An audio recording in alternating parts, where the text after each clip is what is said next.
DTC growth as opposed to FBA growth.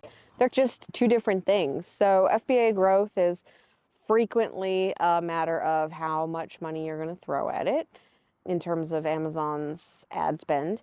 Sometimes it has a relationship, hopefully it has more of a relationship with the number of reviews you have and the good SEO that you're doing and clean all of that behind the scenes good stuff there, technical details.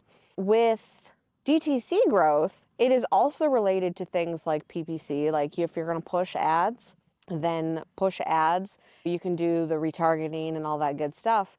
That's pretty similar, but it also has to do with word of mouth and unboxing and just the customer experience, which you can influence during DTC in a way that you absolutely cannot in Amazon. One of the things that we do for our customers is handwritten thank you notes in every order, and customers will comment on that in people's social media channels or on their websites to say how nice it was.